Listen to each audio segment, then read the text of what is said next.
ಶಿಡ್ಲಘಟ್ಟ ವಿಧಾನಸಭಾ ಕ್ಷೇತ್ರದ ತಲಕಾಯಲಬೆಟ್ಟದ ಶ್ರೀ ಭೂನೀಲ ಸಮೇತ ವೆಂಕಟರಮಣ ಸ್ವಾಮಿ ದೇವಾಲಯಕ್ಕೆ ಮೇಲುಕೋಟೆಯ ಯದುಗಿರಿ ಪೀಠಾಧಿಪತಿ ಶ್ರೀ ಯದುಗಿರಿ ಯತಿರಾಜ ನಾರಾಯಣ ರಾಮಾನುಜ ಜಿಯ ಸ್ವಾಮಿ ಭೇಟಿ ನೀಡಿ ಪೂಜೆ ಸಲ್ಲಿಸಿದರು.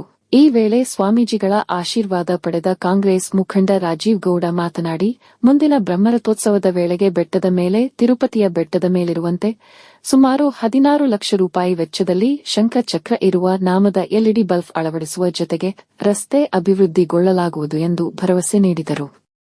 ಈ ವೇಳೆ ದೇವಾಲಯ ವ್ಯವಸ್ಥಾಪನಾ ಸಮಿತಿಯ ಅಧ್ಯಕ್ಷ ಡಿಪಿ ನಾಗರಾಜ್, ಬ್ಲಾಕ್ ಕಾಂಗ್ರೆಸ್ ಅಧ್ಯಕ್ಷೆ ಸಹನಾ, ರಾಜೀವ್ ಗೌಡ, ವ್ಯವಸ್ಥಾಪನಾ ಸಮಿತಿಯ ನಿರ್ದೇಶಕರಾದ ಅಶ್ವತ್ಥನಾರಾಯಣ ರೆಡ್ಡಿ, ಮಾದೇನಹಳ್ಳಿ ರವಿ, ಶ್ರೀನಿವಾಸ ರೆಡ್ಡಿ, ಮಂಜುಳ ಪಾಂಡುರಂಗ ಸೇರಿದಂತೆ ದೇವಾಲಯ ವ್ಯವಸ್ಥಾಪನಾ ಸಮಿತಿ ನಿರ್ದೇಶಕರು ಇದ್ದರು. ಈಗ ನಾವು ತಿರುಪತಿ ಅನ್ಕೋತಿದ್ವಿ. ಆ ತಿರುಪತಿನಲ್ಲಿ ಹೆಂಗೆ ಅಂದ್ರೆ ನಾವು 10 ಕಿಲೋಮೀಟರ್ ದೂರದಿಂದನೂ ಕಾಣಿಸ್ತದೆ.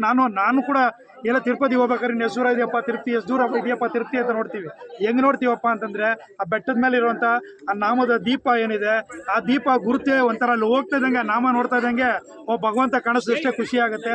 ಇಲ್ಲೂ ಕೂಡ ಎಲ್ಲ ನಮ್ಮ ಇಲ್ಲಿ ಈ ಮುಖಂಡರುಗಳು ಮತ್ತೆ ನಮ್ಮ ಎಲ್ಲ ಇಲ್ಲಿರುವಂತ ಭಕ್ತಾದಿಗಳೆಲ್ಲ ನಮ್ಮ ಈ ಬೆಟ್ಟದ ಮೇಲೂ ಕೂಡ ಒಂದು ನಾಮ ಇದ್ರದ್ದೇನಿದೆ, ಆ ತಿರುಪತಿನಲ್ಲಿ ಏನಿದೆ ಆ ಒಂದು ಕಳಶ, ಇದು ಶಂಕು ಇರ್ಬೋದು, ನಾಮ ಇರ್ಬೋದು, ಆ ಒಂದು ಏನಲ್ಲಿದೆ ಅದೇ ರೀತಿಯಲ್ಲಿ ಇಲ್ಲೊಂದು ಮಾಡಿಸ್ಬೇಕು ಅಂತ ತೀರ್ಮಾನ ಮಾಡಿ ಅದಕ್ಕೊಂದು ಎಲ್ಲ ನಮ್ಮ ವ್ಯವಸ್ಥಾಪನಾ ಕಮಿಟಿಯವರು ಇವರೆಲ್ಲ ಮಾತಾಡಿ ಅದಕ್ಕೆ 16 ಲಕ್ಷಗಳ ಒಂದು ಕೊಟೇಶನ್ ಕೂಡ ಕೊಟ್ಟಿದ್ದಾರೆ. ಆದಷ್ಟು ಬೇಗನೆ ಆ ಒಂದು ಇದನ್ನು ಕೂಡ ಬೆಟ್ಟದ ಆ ಬಂಡೆ ಮೇಲೆ ಹಾಕ್ಸ್ಬೇಕು ಅಂತ ಹೇಳ್ಬಿಟ್ಟು ತೀರ್ಮಾನ ಮಾಡಿದ್ದೀವಿ. ಅದ್ರದ್ದೊಂದು ಇದಿದ್ರೆ ಕೊಡ್ರಪ್ಪ, ಇದು ಹಣ ಇದೇನೋ ಇದ್ರೆ ಕೊಟೇಶನ್, ಅದನ್ನ ವ್ಯವಸ್ಥಿತವಾಗಿ ಎಲ್ಲ ಒಬ್ಬರು ವೆಂಡರ್ ಯಾರು ಮಾಡಬೇಕು ಅವ್ರ ಕಡೆಯಿಂದ ಬೇರೆ ಎಲ್ಲ ದೊಡ್ಡ ದೊಡ್ಡ ದೇವಸ್ಥಾನಗಳು ಮಾಡಿರೋಂಥವ್ರಿಗೇನೆ ಅವ್ರಿಗೆ ಆರ್ಡರ್ ಕೊಡಬೇಕು ಅಂತೆಲ್ಲ ಮಾತುಕತೆನೂ ಮಾಡಿದ್ದೀವಿ. ಆದಷ್ಟು ಬೇಗನೆ ಅದನ್ನು ಕೂಡ ಅಭಿವೃದ್ಧಿ ಮಾಡ್ತೀವಿ.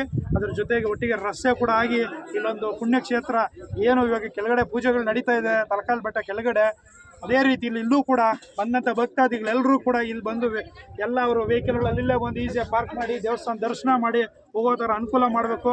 ಇದೊಂದು ಪುಣ್ಯಕ್ಷೇತ್ರ ಆಗಿ ಹೊರಹೊಮ್ಮಬೇಕು ಅಂತ ಹೇಳ್ಬಿಟ್ಟು ಎಲ್ಲ ಇಲ್ಲಿರುವಂಥವ್ರು ಎಲ್ಲರ ಆಸೆ.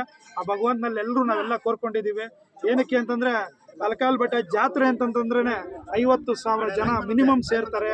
ಆ ದನಗಳು ಜಾತ್ರೆ ತುಂಬ ವಿಶೇಷ. ಇಲ್ಲಿ ಹಿಂದಿನಿಂದ ಏನು ನಡ್ಕೊಂಡು ಬಂದಿತ್ತು, ಇಲ್ಲಿಗೆ ರಸ್ತೆ ಆದರೆ ಅದಕ್ಕಿಂತ ಹೆಚ್ಚಿನ ರೀತಿಯಲ್ಲಿ ಖಂಡಿತ ನಡ್ಕೊಂಡು ಹೋಗುತ್ತೆ ಅನ್ನೋ ನಂಬಿಕೆ ಕೂಡ ಇದೆ. ಹಾಗಾಗಿ ಭಗವಂತ ಒಳ್ಳೇದು ಮಾಡಲಿ. ನಾವೆಲ್ಲ ನೆಪ ಮಾತಾಡೋರಷ್ಟೇ, ಎಲ್ಲ ನಾವು ಅನ್ಕೊಂಡಿದ್ದೀವಿ ಮಾಡಿಸೋದೆಲ್ಲ ಆ ಭಗವಂತ ಮನ್ಸು ಮಾಡಿ ಇದಾಗಲಿ, ಒಂದು ಕಾರ್ಯಕ್ಕೆ ಬರಲಿ ಅಂತಂದರೆ ಖಂಡಿತ ಒಳ್ಳೇದಾಗತ್ತೆ. ನಾನು ಆ ಭಗವಂತನ ನಂಬ್ತೀನಿ. ವಿಶೇಷ ಏನು ಅಂತಂದರೆ ನಮ್ಮ ಊರಲ್ಲಿ ಒಂದು ಆಂಜನೇಯ ಸ್ವಾಮಿ ಗುಡಿ, ನಮ್ಮದು ಚಿಕ್ಕ ಹಳ್ಳಿ, ಒಂದು 30 ಮನೆ ಇರೋಂಥ ಹಳ್ಳಿ, ಅಲ್ಲಿ ಒಂದು ಚಿಕ್ಕದೊಂದು ಗುಡಿ ಕಟ್ಟಬೇಕು ಅಂತ ತೀರ್ಮಾನ ಮಾಡಿದ್ದು. ಆ ಭಗವಂತನ ಕೇಳ್ಕೊಂಡ್ವಿ, ಇಲ್ಲಪ್ಪ ನಮಗೆ ಸ್ವಲ್ಪ ಚೆನ್ನಾಗೇ ಮಾಡಬೇಕು, ದೊಡ್ಡದಾಗಿ ಮಾಡಬೇಕು ಅಂತ ಹೊರಟ್ವಿ. ದೊಡ್ಡದಾಗೂ ಆಯಿತು. ರಸ್ತೆನೇ ಇರಲಿಲ್ಲ.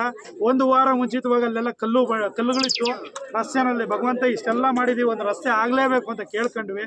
ಭಗವಂತನಲ್ಲಿ ಮೊರೆ ಇಟ್ಟು ಅಷ್ಟೇನೋ ಒಂದು ಹರಕೆ ಇಟ್ಟಿದ್ದು, ರಸ್ತೆನೇ ಆಗ್ಬಿಡ್ತು. ಹಾಗಾಗಿ ನನ್ನ ನಂಬಿಕೆ ಇದೆ, ಖಂಡಿತ ಇದಕ್ಕೊಂದು ರಸ್ತೆ ಆಗತ್ತೆ.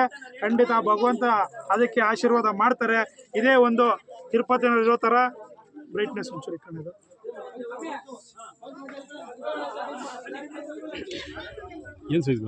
ಇದೇ ರೀತಿ 40 ಅಡಿ ಇರುತ್ತೆ. 40 ಅಡಿಯ ಒಂದು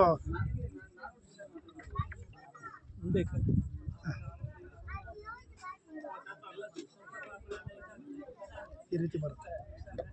ಬೆಟ್ಟದ ಮೇಲೆ ನೋಡಿದೆ ಕಲ್ಲು ಬಂಡೆ ನೋಡಿ, ಅಲ್ಲೇನಿದೆ ಇವಾಗ ನಮ್ದು ಬಂಡೆ, ಅದ್ರ ಮೇಲೆ ಬರುತ್ತೆ.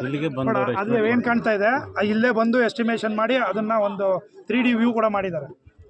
ಇದೇ ಬಂಡೆ ಮೇಲೆ ಈ ಥರ ಬರುತ್ತೆ.